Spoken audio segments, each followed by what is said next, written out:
माँ पार्वती अपने दोनों पुत्रों को बड़े ही लाड प्यार से भोजन खिला रही थी। ये निवाला गणेश का और ये निवाला कार्तिकेय का। माताश्री, लड्डू तो सचमुच बहुत ही स्वादिष्ट हैं। माताश्री, ये गणेश एक बार में कितने लड्डू खा जाता है? मेरे तो सिर्फ 2 ही खत्म हुए हैं, मुझे और लड्डू चाहिए। माताश्री, पहले मुझे दो, पहले मुझे। ये मैंने लड्डू उठा लिए, अब तो मुझे पकड़ कर दिखा। देखा माताश्री, गणेश सारे लड्डू उठा कर ले गया, मैं अभी इसे पकड़ता हूँ।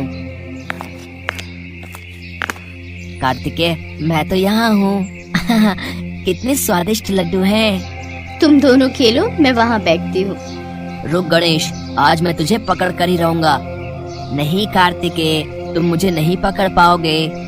माताश्री, देखो ना, गणेश बार बार अदृश्य हो जाता है, मैं उसे पकड़ भी नहीं पाता हूँ। नारायण नारायण। अच्छा तो गणेश और कार्तिकेय देवी पार्वती के समक्ष क्रीड़ा कर रहे हैं। प्रणाम देवर्षि नारद, कहिए कैसे आना हुआ? देवी पार्वती, मैं तो आपको ये दिव्य आम देने आया था। आम? ये आम तो मैं ही खाऊंगा। नहीं, मैं तुमसे बड़ा हूँ, इसलिए ये आम मैं खाऊंगा। नहीं, मैं तुमसे बड़ा हूँ, इसलिए ये आम मैं ही खाऊंगा। अरे अरे, तुम दोनों क्यों आपस में लड़ रहे हो? मेरे लिए तो मेरे दोनों पुत्र बराबर हैं, इसलिए लड़ो नहीं। देवी पार्वती, आम तो मैंने आपको दे दिया, पर अब इन दोनों में से कौन बड़ा है, इस गुत्थी को सुलझाने के लिए तो भगवान भोलेनाथ ही कुछ कर सकते हैं। वो देखिए, भोलेनाथ आ गए हैं। देवर्षि नारद, आज कैलाश पर क्या हुआ? मेरे दोनों पुत्रों में किस विषय पर बहस हो रही है? अच्छा हुआ प्रभु आप आ गए, इन दोनों को अब आप ही समझाइए। मुझे आज्ञा दीजिए प्रभु, अब मैं चलता हूँ। नारायण नारायण। पिताश्री, मैं गणेश से बड़ा हूँ, इसलिए ये आम फल मुझे ही मिलना चाहिए। पिताश्री, आप ही बताइए, मैं कार्तिकेय से बड़ा हूँ ना, इसलिए ये फल मुझे ही मिलना चाहिए। देख लिया, दोनों ही अपने आप को बड़ा बनाने पर उतारू हैं। मेरे पास एक हल है, तुम्हें उसके लिए एक कार्य सिद्ध करना होगा। पिताश्री, आप आज्ञा दीजिए, पल भर में ही मैं वो कार्य पूर्ण कर लूंगा। तो कार्य है पृथ्वी की परिक्रमा करने का। तुम दोनों में से जो भी सबसे पहले 3 बार पृथ्वी की परिक्रमा करके सबसे पहले कैलाश पर्वत पर लौटेगा, उसे ही बड़ा भाई होने का अधिकार प्राप्त होगा। वही विजेता भी बनेगा और दौड़ के विजेता को उसके इनाम के रूप में फल मिलेगा। फिर तो विजेता मैं ही बनूंगा। माताश्री, पिताश्री, मुझे आशीर्वाद दीजिए।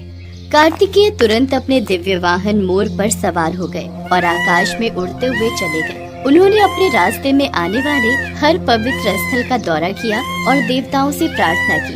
भगवान गणेश जानते थे कि वो भारी हैं और उनकी सवारी चूहा कार्तिकेय के मोर जितना तेज नहीं दौड़ सकता। अगर वो दुनिया का चक्कर लगाते हैं तो अपने भाई को कभी नहीं हरा पाएंगे।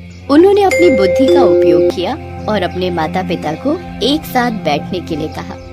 माताश्री, पिताश्री, क्या आप दोनों वहाँ एक साथ विराजमान हो सकते हैं? पुत्र गणेश, तुम पृथ्वी की परिक्रमा में नहीं जा रहे हो क्या? तुम्हें प्रतियोगिता में भाग नहीं लेना? पार्वती, हमारे दोनों ही पुत्र बहुत बुद्धिमान और होनहार हैं। गणेश इस समय जरूर कुछ और ही विचार मन में सोच रहा है। गणेश जी ने अपने हाथ जोड़े और अत्यंत भक्ति के साथ भगवान शिव और देवी पार्वती के समक्ष चक्कर लगाने लगे। उन्होंने 3 बार परिक्रमा की और जीत के पुरस्कार की मांग की। माताश्री, ये प्रतियोगिता तो मैंने जीत ली, पर पुत्र, तुम तो पृथ्वी के भ्रमण पर गए ही नहीं। पिताश्री, जन्म धारण करने वाली प्रत्येक संतान के लिए माता पिता के चरणों में ही पूरा संसार विद्यमान होता है। माता पिता ही अपने संतान के लिए त्रिलोक समान होते हैं। माताश्री के आंचल की छांव और आपके स्नेह की गोद मेरे लिए पूरी पृथ्वी के समान है, जहां आप दोनों की सेवा करने से मुझे सर्व सुख प्राप्त होते हैं। मेरा लाल, मेरा गणेश।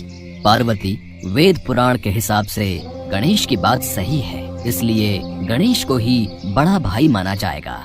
कार्तिकेय जब परिक्रमा करके वापस लौटे तो उन्हें भी सारी बात का पता चला। वो भी गणेश की बुद्धिमानी से बहुत प्रसन्न हुए और उन्होंने प्रेम से गणेश को गले लगा लिया। उसके पश्चात माता पार्वती ने अपने दोनों पुत्रों को वो दिव्य आम मिल बांटकर खाने के लिए दिया।